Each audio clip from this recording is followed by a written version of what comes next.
চৰাইদেউ জিলাৰ সোণাৰী আৰু মাহমৰা সমষ্টিত বানপীড়িত ৰাইজৰ পৰিস্থিতি বুজ ল'বলৈ আজি সমষ্টি দুটা পৰিদৰ্শন কৰে নৱনিৰ্বাচিত যোৰহাট লোকসভাৰ সাংসদ গৌৰৱ গগৈয়ে।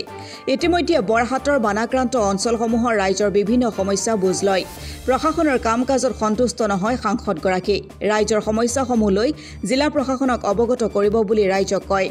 চৰাইদেউ জিলাৰ ৪৫খনৰো অধিক গাঁও দিচাং নদীৰ বানৰ কবলত পৰাৰ মূলতে দিচাং নদীত মথাউৰি মেৰামতি নকৰাৰ পৰিণাম ভুগিছে ৰাইজে, এইবুলি উল্লেখ কৰে সাংসদগৰাকীয়ে। দিনজোৰা কাৰ্যসূচীৰে চৰাইদেউ জিলাৰ বানাক্ৰান্ত ৰাইজৰ লগতে শিবিৰত ৫ দিন ধৰি বাহৰ পাতি থকা গঞা ৰাইজৰ খবৰ লয় সাংসদগৰাকীয়ে।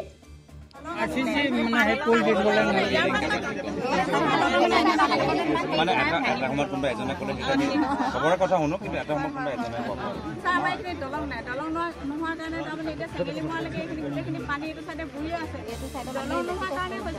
দলংটো ক'ত নোট কৰি দিছোঁ।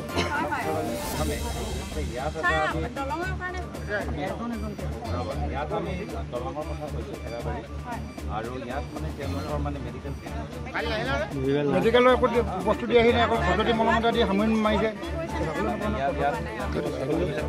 বানপানী যেতিয়া গুচি যাব VDP পাউডাৰ অলপ লাগে, ফেনাইল অলপ লাগে, ব্লিচিং পাউডাৰ লাগে। বহুত ইম্পৰ্টেণ্ট মানে পানীটো শুকাই পানী শুকোৱাৰ পিছত আমি এইবোৰ চব ডিছইনফেক্টনৰ কাম কৰিম। এয়াৰবাৰীটোৰ কাৰণে নহয়, দলঙৰ কথা কৈছে বা কিবা এটা কৈছে গম পাইছোঁ। এই পানীটো যেতিয়া শুকাই যাব, শুকাই যোৱাৰ পিছত গাঁৱত বেছি জাতকাটো মাৰে, কাৰণ ইয়াৰ পানীটো নদীয়ে সম্পূৰ্ণ যেতিয়া নদী যেতিয়া শুকাই দিয়াৰ পিছত মানে কি হৈছে এইফালৰ পানীটো নদীয়ে নেটানে এইফালৰ পৰা, গতিকে এইফালে গৈ পিনে মানে কি বেছি দুদিন বেছি থাকে। গতিকে যদি তেনেকুৱা হয় বেছি সমস্যাতে আমাৰ সমস্যাটো বিশেষকৈ আমাৰ গাঁৱত বেছি হৈ পায়, গাঁৱত বেছি। আৰু এতিয়া বানপীড়িত হৈ আছে, তেওঁলোকে যেনেকুৱা ধৰণে সহায় পাব লাগিছিলে বৰ্তমান প্ৰশাসনৰ ফালৰ পৰা তেনেকুৱা ধৰণৰ সহায় পোৱা নাই বুলি আমি কেইবাটাও বাতৰি ইতিমধ্যে প্ৰচাৰ কৰি আহিছোঁ। আপুনি কি ক'ব? চাওক, আমি গোটেই গম পাইছোঁ, সকলোৱে গম পাইছে যে চৰাইদেউ জিলাত যদিও অসম চৰকাৰৰ এজন মন্ত্ৰী আছে, কিন্তু মাথাউৰি সংৰক্ষণৰ ক্ষেত্ৰত, গৰাখহনীয়া সংৰক্ষণৰ ক্ষেত্ৰত একো ধৰণৰ কাম যোৱা ২-৩ বছৰৰ ভিতৰত হোৱা নাই। মই বিভিন্ন ঠাইত মই পাৰ হৈ গৈছোঁ, মোক কোনোবাই কৈছে এইখিনি কাম প্ৰাক্তন সাংসদ আমাৰ প্ৰয়াত বিজয় কৃষ্ণ সন্দিক ডাঙৰীয়া দিনতে হৈছে, কিন্তু বৰ্তমানত আমি দেখা পাইছোঁ যে চাৰিওফালে পানী বাঢ়ি গৈছে। যদি আৰু অলপ পানী বাঢ়ি যায় ৰাস্তাৰ ওপৰত আহিব, ৰাস্তাখিনি আকৌ ভাঙি যাব, ছিঙি যাব, এনেকুৱা এটা অৱস্থা আছে।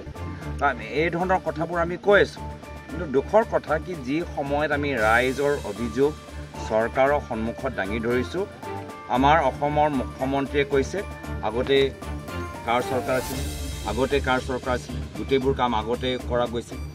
তেওঁলোকৰ দায়িত্ব কি? বৰ্তমানৰ চৰকাৰৰ দায়িত্ব হৈছে মেৰামতি কাম। যদি আমাৰ চৰকাৰ দিনতে গোটেইখিনি কাম হৈছে ভাল কথা, তেতিয়া আপোনালোকৰ দায়িত্ব কি? খালি মেৰামতি কৰাৰ দায়িত্বহে আছে।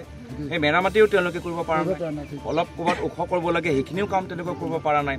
তো তেওঁলোকৰ বিফলতা, আৰু যাৰ মূল কাৰণ যি কাৰণ মই আগতে কৈছোঁ, তেওঁলোকে ৰাজনীতিৰ ৰাইজক সেৱা কৰিবলৈ অহা নাই। ৰাজনীতিত PWD বিভাগ জৰিয়তে আৰু জল সম্পদ বিভাগৰ জৰিয়তে কিছু ঠিকাদাৰক সহায় কৰি নিজৰ ব্যক্তিগত ধন সম্পত্তি কেনেদৰে আৰু বৃদ্ধি হ'ব পাৰে, এয়া হৈছে তেওঁলোকৰ উদ্দেশ্য। তেওঁলোকে নিজৰ কামখিনি কৰি থাকক। আমি ৰাহুল গান্ধী ডাঙৰীয়াৰ নেতৃত্বত কংগ্ৰেছ দলে আমি চুকে কোণে জনসাধাৰণৰ কণ্ঠ হৈ তেখেতৰ সমস্যাবোৰ ভৱিষ্যত আমি দাঙি ধৰিছোঁ। ঔষধ আৰু খাদ্য সামগ্ৰীকে লৈ যথেষ্ট নাটনি হৈছে ৰাইজৰ, আৰু যিহেতু এই অঞ্চলটোত কৃষক ৰাইজ যথেষ্ট আছে, কঠীয়া ইতিমধ্যে নষ্ট হৈছে, তেওঁলোকৰ কাৰণে কিবা ব্যৱস্থা ল'ব নেকি? নিশ্চয়, আমি গোটেই দিন আমি ভ্ৰমণ কৰি ৰাইজৰ কি অভাৱ অভিযোগ আমি গোটেইবোৰ আমি নোট কৰি আছোঁ। মাইনিউজবোৰ আমি পিছত গৈ আমি প্ৰশাসনক আমি জনাম। কিন্তু মই ভাবিছোঁ মাহমৰা য'ত এজন মন্ত্ৰী আছে, মন্ত্ৰী থকা সমষ্টিত এনেধৰণৰ অসুবিধা ৰাইজক হ'ব নালাগে। আমাৰ চৰকাৰ দিনতো বানপানী হৈছিল, কিন্তু মই নিজে দেখিছিলোঁ য'ত আমাৰ মন্ত্ৰী আছে তাত বিশেষভাৱে প্ৰশাসনে মন্ত্ৰীৰ তৎপৰতাৰ কাৰণে ভালদৰে কাম কৰে, কিন্তু ইয়াতো বিপৰীতে দেখিছোঁ। ইয়াত আজি কৈছে বহুত ঠাইত তেওঁলোকে পশুখাদ্য পোৱা নাই, বহুত ঠাইত তেওঁলোকৰ চিকিৎসা শিবিৰ আয়োজন কৰা নাই। মই ৰাইজৰ কথাই কৈছোঁ, মই ৰাজনীতি কৰিবলৈ অহা নাই, কিন্তু ৰাইজৰ কথা আপোনালোকৰ যোগেদি আৰু মই সবল পোৱাটো মামৰা বিচাৰোঁ। সমষ্টি আৰু সোণাৰী সমষ্টিৰ বহুতো লোক এতিয়ালৈকে ঘৰৰ ভিতৰতে এআঁঠু আঁঠু পানীত আবদ্ধ হৈ আছে।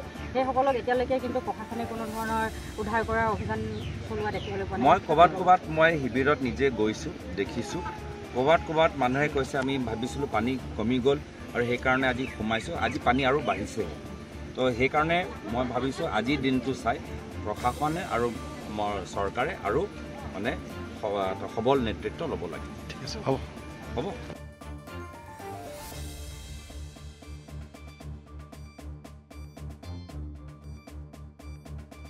চৰাইদেউৰ পৰা ৰুস্তম গগৈ ৰিপৰ্ট, অসম টুডে।